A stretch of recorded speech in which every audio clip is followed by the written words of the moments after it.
Have you ever walked into a meeting or a social event and felt like you weren't connecting?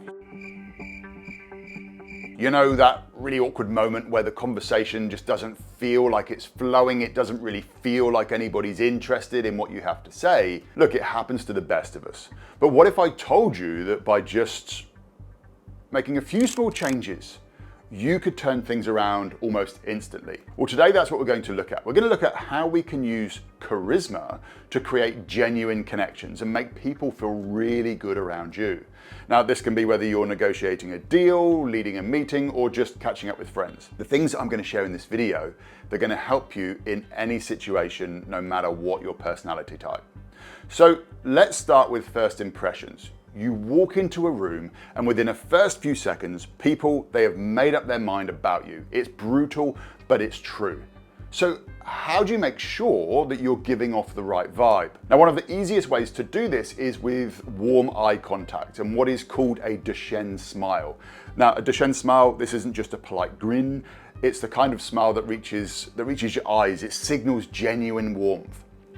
Now, one person who I think does this really well is Brad Pitt. Now, I know we're not all Brad Pitt or some famous attractive celebrity, but think about how his smile, it always reaches his eyes. It's a genuine warm smile that makes people feel really at ease around him. Let me ask you this, when you meet someone with that natural, friendly eye contact and a smile, I bet you feel more comfortable around them, don't you?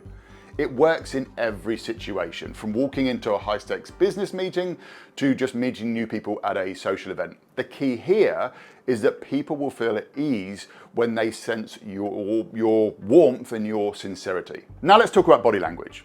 Imagine you're giving a presentation. If your arms are glued to your sides or you're crossing them over your chest, you're sending out a message, and it's not a very confident one. You see, expansive gestures, on the other hand, they can change the entire dynamic of a room. If you let your hands move naturally as you speak and you're not afraid to take up a bit of space, it shows that you're confident, it shows that you're comfortable. Now, I've seen this firsthand when I was running a communication skills program quite recently.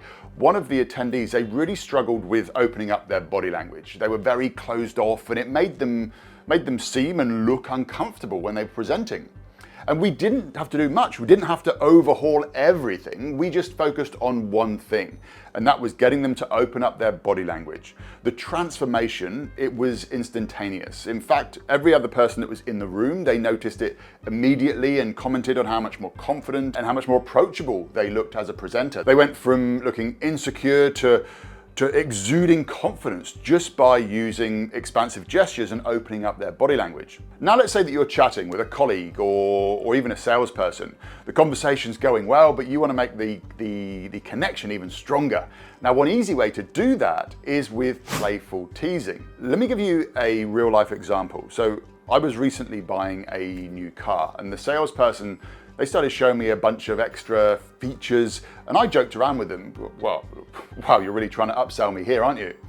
And he laughed and thought it was kind of funny, but it lightened the mood immediately. It wasn't anything serious, but it created a fun and a more relaxed vibe. You see, playful teasing, when it's done right, it shows that you're comfortable enough to joke around and it invites the other person to engage with you on a more personal level. It's really good for building rapport. The one little caveat that I would put here though is please remember you need to keep it light and always be mindful of the other person's reaction. If they laugh and they tease you back, then that's all good. You're good to go. They've given you permission. If not, it's a sign to maybe pull back a little bit. Don't tease them quite so much. Next up is compliments. A well-placed, genuine compliment can work absolute wonders, especially when someone isn't expecting it. Maybe your colleague just gave a presentation and you take a moment to say, well, you really nailed that. I love how clear and confident you were in that presentation. You see, compliments like that can shift the whole dynamic of a conversation. People love to feel seen and appreciated.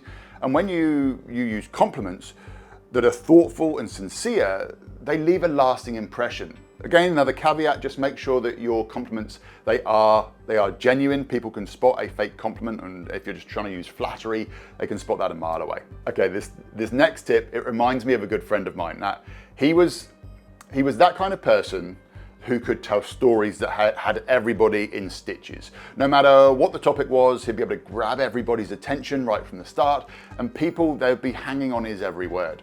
And every time it was the same. He'd give a quick laugh before starting, or he would say something like, "Oh, this is one of my favorite stories." And suddenly you just knew something really good was coming.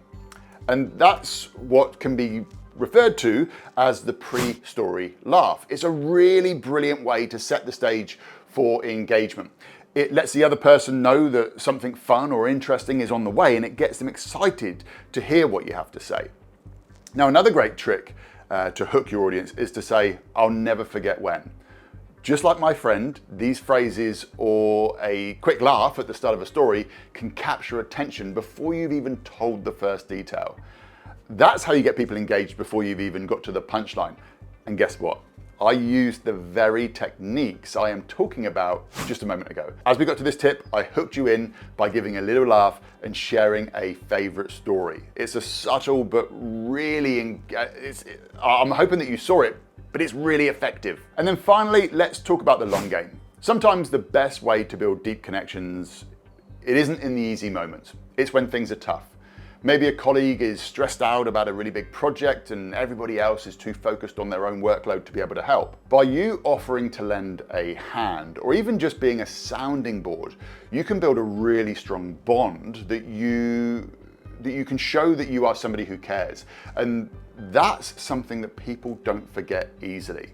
It's these moments of genuine support that create lasting, meaningful bonds. So whether you're negotiating a deal, leading a team, or just trying to connect better with people in your life, remember these tips that I've shared with you in this video.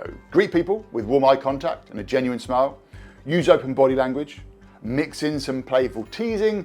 And don't forget to compliment when it's deserved. You'll be amazed at how quickly you can boost your charisma and start creating deeper connections. Now, if you would like to take these skills a lot further and not just practice confidence, but start to radiate it naturally, then you should check out my coaching program, The Confident Communicator. I'll guide you step by step through the process so that you can unlock the real confident version of you. I'll leave some details on that on the description down below. But thanks for watching. Make sure that you subscribe. Please leave a comment below with your thoughts on charisma. And remember, charisma isn't about dominating the room. It's about making real human connections. I'll see you in the next video.